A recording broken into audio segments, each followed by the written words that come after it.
mas toda a Escritura é proveitosa para a correção, para se corrigir, proveitosa para a doutrina e justiça. Então, como o Bob falou, nós recebemos isso como exemplo e o Espírito Santo realmente quis dizer: o Espírito Santo não mudou, certo?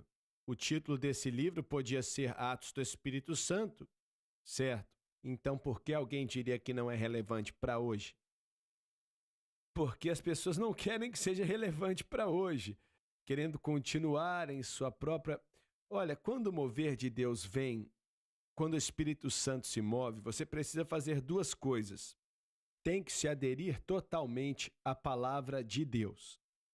Em segundo lugar, tem que haver uma consagração à vontade de Deus. Eu quero que o Senhor quer, Deus, como domingo, enquanto gravamos, é claro. O Espírito de Deus foi um mover poderoso do Espírito Santo em nosso culto. Foi forte. E quando as pessoas experimentam aquilo, saem dali fortalecidas, ajudadas, encorajadas, exaltadas pela presença de Deus, que precisamos desesperadamente de algo assim. Mas é porque tem que se seguir a palavra de Deus e a vontade de Deus. Então vamos ler o versículo 21, continuando nosso estudo. Tu não tens parte nem sorte nesta palavra. Antes de ler as anotações, vamos ver o que estava acontecendo aqui. Simão, o mágico, estava olhando para João e Pedro, orando para que crentes recebessem o batismo com o Espírito Santo. Muitas pessoas tinham sido salvas com Filipe, porque ele esteve ali algumas semanas antes, mas nenhum tinha sido batizado com o Espírito Santo.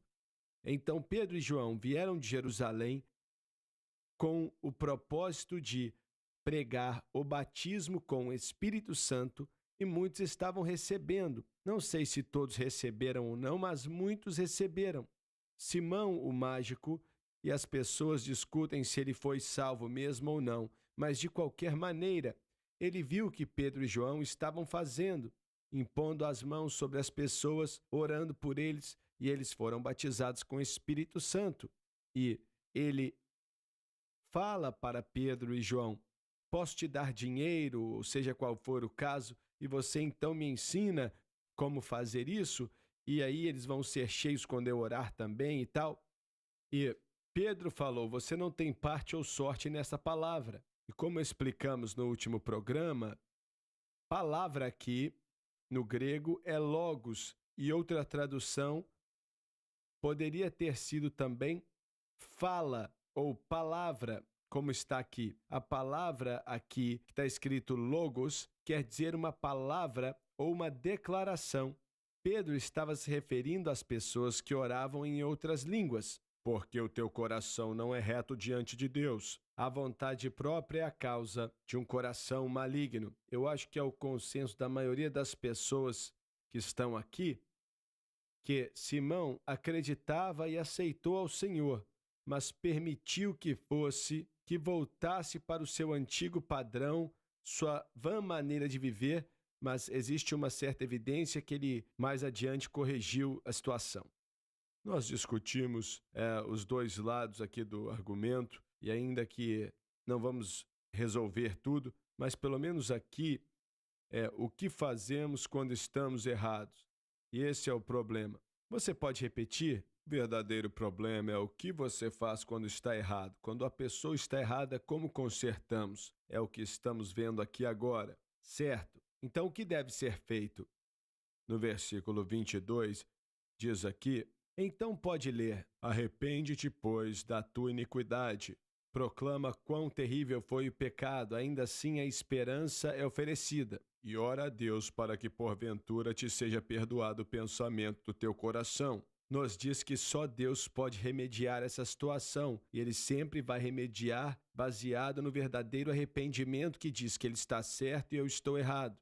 E não acho que essa terminologia teria sido dada em relação ao que Pedro falou, se arrependa da sua iniquidade, se não fosse possível o arrependimento. Era possível sim, e parece aqui que ele se arrependeu sim, na continuação do texto.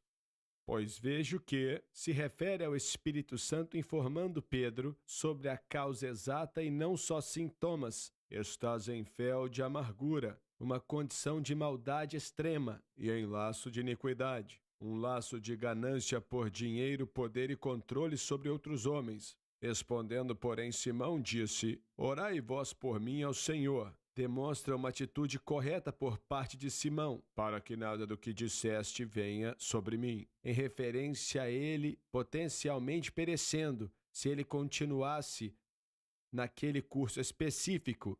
Tendo ele, pois, testificado e falado a palavra do Senhor, sem dúvida alguma estabeleceram uma igreja ali. Voltaram para Jerusalém e em muitas aldeias dos samaritanos pregaram o evangelho. A caminho de Jerusalém pregaram em muitas cidades e vilas, demorando algumas semanas para fazer isso. Agora, se Simão o mágico agora já não era mais mágico, se ele aceitou aquilo que disseram ou não, não sabemos, mas o Espírito Santo nos dá aqui uma porta aberta. Se o irmão quer se arrepender e se desviar da maldade dele, ele pode. E aqui para mim está muito claro. Agora, se ele fez isso ou não, não sabemos, mas é isso que deve acontecer. Sabemos que se alguém realmente nos ama, vem e diz: isso está errado? Então você tem a oportunidade de consertar. Você pode consertar enquanto estiver respirando. O Senhor te ajuda se a atitude estiver correta. Foi o Espírito Santo que usou Pedro para dizer essas palavras e tal. Algumas coisas aqui. Em primeiro lugar, isso não se encaixa em uma igreja neoliberal. Temos que ir para o intervalo. Temos mesmo. Quando voltarmos, vamos falar a respeito disso.